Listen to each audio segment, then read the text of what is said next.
ये तो अनुशासित कौम है साहब, और संविधान से चलने वाले लोग हैं। तो हम बीच में रुक गए, नहीं सीएम हाउस के अंदर घुस जाते। इनकी औकात नहीं थी हमें रोकने की, क्योंकि जब जब ब्राह्मण राजपूत बोला है और पूरा देश ने देखा है, हम लोग पीछे हटने वाली कौम नहीं। आप वाटर कैनन का प्रयोग करोगे तो साहब जब दिल्ली जाम हो सकता है तो जयपुर जाम हो जाए तो हो जाए, पर हमारे बच्चों का भविष्य जाम हो जाएगा, उसका जिम्मेदार कौन होगा? वो काला कानून हम पे थोप दिया जाएगा, जिनकी कमेटियां कॉलेज में बन चुकी है, उसका जिम्मेदार कौन होगा? कौन से विश्वगुरु की बात करते हैं ये लोग? ब्राह्मण का बच्चा अगर जेल चला जाएगा तो भारत विश्वगुरु बनेगा? एक बढ़िया का बच्चा जो जीडीपी को आगे लेके जाता है वो जेल चला जाएगा, अपराधी घोषित हो जाएगा, क्या भारत विश्वगुरु बनेगा? एक रक्षक, एक क्षत्रिय, एक सैनिक का बेटा जो इस भारत देश की बॉर्डर पे सुरक्षा कर रहा है, उसका बच्चा जेल चला जाएगा, अपराधी होगा, तो क्या सैनिक बन जाएगा? देखिए, ब्राह्मण समुदाय से विजय कौशिक जी बैठे हैं, हमारे राजपूत समाज की सबसे बड़ी संस्था राजपूत सभा से हमारे यहाँ विराजमान है पदाधिकारी धीरज सिंह जी। आप हमारे जयपुर के ग्रामीण के जिलाध्यक्ष हैं और अलग अलग संगठनों के लोग यहाँ विराजमान हैं, नरेंद्र महलू जी, भीम सिंह जी, दिलीप सिंह जी, शेर सिंह जी, कालवी, नारायण सिंह जी दिवाड़ा। आज हम लोग शाम को ये तय करके 7 दिन में जयपुर बंद करना है या सीएम हाउस घेरना है, हम लोग तय करेंगे। ये अविलंब जितना कर दे, जितना ये लेट करेंगे ये इनके लिए दुखदायी होगा, हमारे लिए नहीं होगा। हम जो 24 दिन से चल के आ सकते हैं तो 24 दिन और या पैदल यात्रा, चाहे गांव गांव, घर घर, गली गली करना पड़े, हम बकायदा इनको जवाब देंगे। और बकायदा सीएम हाउस घेरना तो सीएम हाउस, राजस्थान बंद करना राजस्थान बंद, या जयपुर बंद करना, इसकी बकायदा हम लोग अनाउंसमेंट करेंगे, इसका निर्णय लिया जाएगा। मकराना जी, क्या लगता है हमारी भूल था, वो नारा दोबारा सुनने को नहीं मिलेगा? कल हमने आपको मालूम हो तो शपथ दिलाई थी कलेक्टर पे, हजारों लोगों ने कलेक्टर पे शपथ ली है कि इस बार नगर निकाय चुनाव में, पंचायती राज चुनाव में जब तक यूजीसी रोल बैक नहीं होता और हमें न्याय नहीं मिलता, हम लोग इनको वोट नहीं करेंगे। हमारे ग्रामीण परिवेश से आए हुए लोग थे ज्यादातर, और गांव के रहने वाले लोग हैं, वो दिखाएंगे बकायदा हमारी ताकत क्या है। आपने कहा कि हमें पानी देर तक आने के लिए कहा गया था, तो उसके बाद में आप कलेक्ट्रेट तक आए, तो कैसे ये संवाद टूटा? कैसे जो है कलेक्ट्रेट में हम लोग मौजूद थे, लाठीचार्ज हुआ वहां पर, अचानक से आगे जो है आपको बढ़ने दिया, उसके बाद आप सीएम हाउस की तरफ निकले, संवाद कैसे टूटा? एडीएम लेवल के अधिकारी मौजूद थे। 1.5 किलोमीटर बाद ही हमारे वहां पे बैरिकेड्स लगा दिए गए कालवाड़ पुलिया पे। हम इनसे रेगुलर संवाद कर रहे थे, हमें उन पे विश्वास भी था।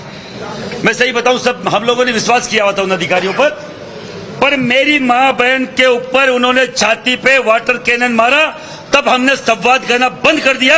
जो अधिकारी हमारी बात नहीं मानकर हमारी बहन बेटियों की छाती पे वाटर कैनन मारता है, उससे किस तरीके से बात की जा सकती है, आप बताइए। हमने 4 बैरिकेड तोड़ के फिर हम लोग वहां है जहां हमने पहले से खोल कर रखा था, हम जाएंगे। और अब वहां पे आके बोलते हैं कि कलेक्टर नहीं आएंगे, तब हमने सीएम हाउस की तरफ कूच किया था। और यह बात मान लो, हमारी ये तो अनुशासित कौम है साहब, और संविधान से चलने वाले लोग हैं, तो हम बीच में रुक गए, नहीं सीएम हाउस के अंदर घुस जाते। इनकी औकात नहीं थी हमें रोकने की, क्योंकि जब जब ब्राह्मण राजपूत बोला है और पूरा देश ने देखा है, हम लोग पीछे हटने वाली कौम नहीं। कौन जिम्मेदार मानते हैं आप? वहां जो लगे हुए जितने भी पुलिसकर्मी, आला अधिकारी थे, सबके सब हमसे अलग बात कर रहे थे।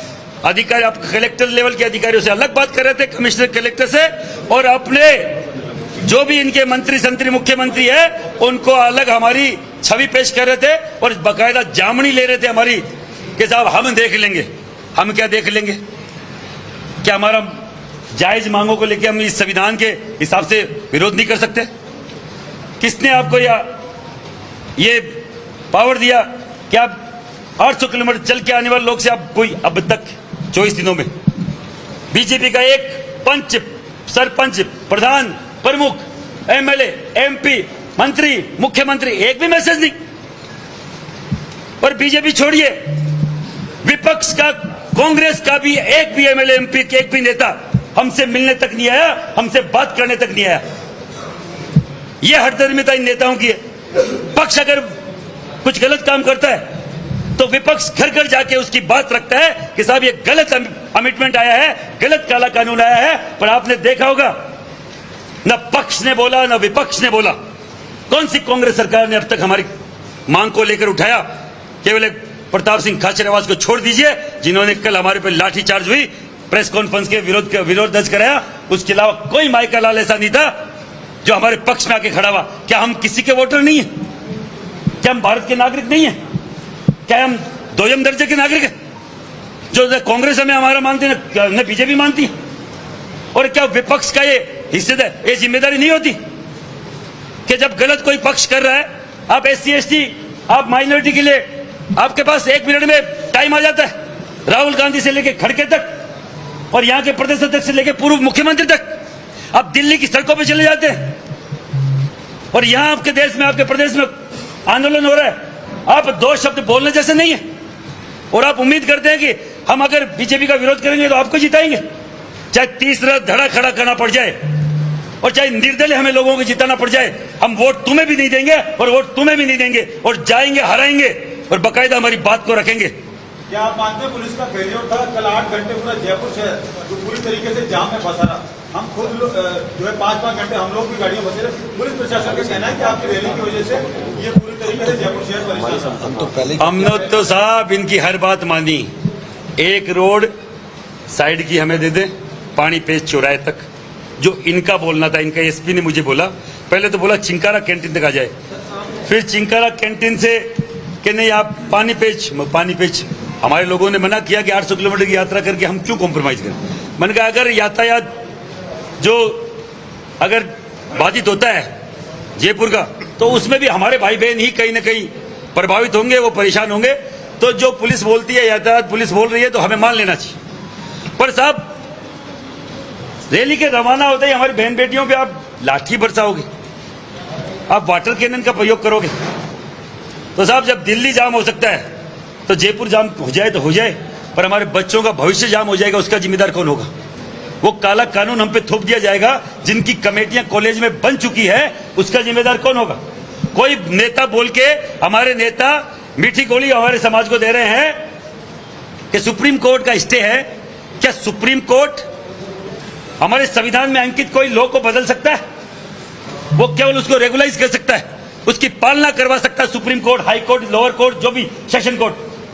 कभी भी संविधान में अंकित चीज को बदलने के लिए अमेंडमेंट संसद में ही लाना पड़ता है, वो बिल संसद में ही पेश होता है और वहीं पे वापस बैक होता है। तो हम रोल बैक की बात कर रहे हैं उन्हें पागल सरफरे MPs के लिए, जिन्होंने हमारे बच्चों के डेथ सर्टिफिकेट पे साइन किया है, मृत्यु प्रमाण पत्र पे साइन किया है, कतई हम लोग स्वीकार नहीं करेंगे। चाहे कोई माइकल आ जाए, ऐसी 50 सरकार आए और जाए, ये देश और देश का बच्चा रहना चाहिए और इस देश का बच्चा जो इस भारत का भविष्य है वो रहना चाहिए। कौन से विश्वगुरु की बात करते हैं ये लोग? ब्राह्मण का बच्चा अगर जेल चला जाएगा तो भारत विश्वगुरु बनेगा? एक बढ़िया का बच्चा जो GDP को आगे लेके जाता है वो जेल चला जाएगा, अपराधी घोषित हो जाएगा, क्या भारत विश्वगुरु बनेगा? एक रक्षक, एक क्षत्रिय, एक सैनिक का बेटा जो इस भारत देश की बॉर्डर पर सुरक्षा कर रहा है, उसका बच्चा जेल चला जाएगा, अपराधी होगा, तो क्या सैनिक बन जाएगा? ये देश विश्वगुरु बनेगा ऐसे? महिपाल जी, आपने तीसरी पार्टी की बात की है, क्या आप लोग कोई सवर्णों की पार्टी बनाएंगे? और दूसरा सवाल देवेंद्र सिंह पालड़ा देवराज सिंह पलाड़ा, चूंकि नाम देवेंद्र सिंह का जगह पे देवराज सिंह पलाड़ा, वहाँ इस जगह पे उनकी डेथ भी कैसे डेथ हुई है? क्या पुलिस की लाठी से हुई या वाटर कैनन से हुई? वाटर कैनन के प्रहार से उसकी छाती में दर्द हुआ। वहां जो विरोध प्रदर्शन जहां से हम लोग रैली लेके आ रहे थे, कालवाड़ रोड बाईपास पे, वहां पुलिया पे नीचे वाटर कैनन का प्रहार उसकी सीधी छाती पर। वो घर पे जाके उसने बताया, उसके भाई से भी मेरी बात हुई, आज दाह संस्कार भी हो गया उसका। तो उन्होंने बताया कि उसके बाद उसके रेगुलर उसके चेस्ट में पेन चल रहा था, नजदीकी कोई अंबे हॉस्पिटल है वहां उनको एडमिट कराया गया। उनके जब हाथ से बाहर बात गई तो उन्होंने SMS शिफ्ट किया, बीच में उसको अटैक आया, वो एक्सपायर हो गया। वो केवल और केवल पुलिस की इससे हठधर्मिता से, इससे बर्बरतापूर्वक कार्रवाई से हुआ है। सरकार जल्द से जल्द उनको निलंबित करे, उसे अधिकारियों को जिन्होंने वाटर कैनन चलाने का हमारी महिलाओं पे, और उसे एक बच्चे की आपने बलि ले ली, जो हमारे मूल OBC का बच्चा था, हमें समर्थन करने आया था, उसका जितना धन्यवाद करे कम है। हम उसको वापस नहीं ला सकते, पर हमारे संस्थाओं की तरफ से भी उसको हम लोग आर्थिक मदद देंगे। पर 1 करोड़ का मुआवजा, सरकारी नौकरी सरकार जल्द से जल्द उसको दे नहीं तो हम लोग बाकायदा इस जयपुर को घेरेंगे, सीएम हाउस घेरेंगे, राजस्थान बंद का भी हम लोग प्लान कर रहे हैं। 7 दिन के अंदर ये करे, अविलंब हमसे बात करे और यूजीसी के मुद्दे को हम लोग यूपी यही स्वर्ण न्याय यात्रा करने को तैयार है। हमारा रूट मैप बन के तैयार है। एमपी में हम लोग रूट मैप बना के तैयार बैठे हुए, गुजरात में हम लोग रूट मैप बना के तैयार बैठे हुए, हरियाणा में बैठे हुए, हिमाचल में बैठे हुए, बिहार में बैठे हुए। और आपके चैनलों के माध्यम से बोल रहा हूं, एक दिन एक तय समय पर यह स्वर्ण न्याय यात्रा एक दिन सीधी उसी दिन दिल्ली कूच करेगी 5-6 राज्यों से और बाकायदा पूरी दिल्ली को घेरेंगे जब तक ये रोल बैक नहीं होता।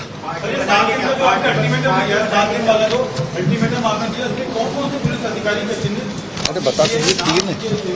BL मीणा बोलो। ये additional SP Bajrang Singh, DYSP BL Meena, गुरु भूपेंद्र सिंह असच्चो और उनके साथ जो भी वहां और जो हमें नाम मालूम चले वो 3 नाम है।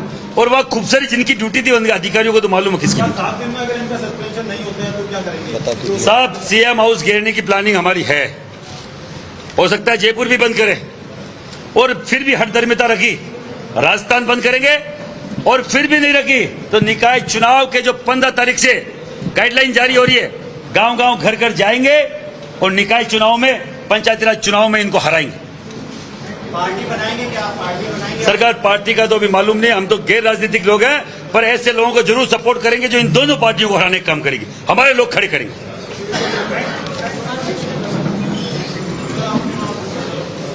स्वर्ण एकता जिंदाबाद, जिंदाबाद जिंदाबाद स्वर्ण एकता जिंदाबाद, जिंदाबाद जिंदाबाद। वंदे वंदे। विजय कौशिक जी हमारे। देखो, मैं तो आप सब लोगों से एक ही निवेदन करना चाहूंगा, आप पूरी यात्रा को पिछले प्रशासन को भुगतना पड़ेगा। महिपाल जी ने जैसा कहा है कि अगर 7 दिन के अंदर अगर सरकार वार्ता किसी भी तरह की नहीं करती है तो निश्चित रूप से जयपुर बंद किया जाएगा और फिर भी अगर नहीं होता है तो नगर पालिका, नगर निगम और पंचायत चुनाव के अंदर सरकार को मुंह की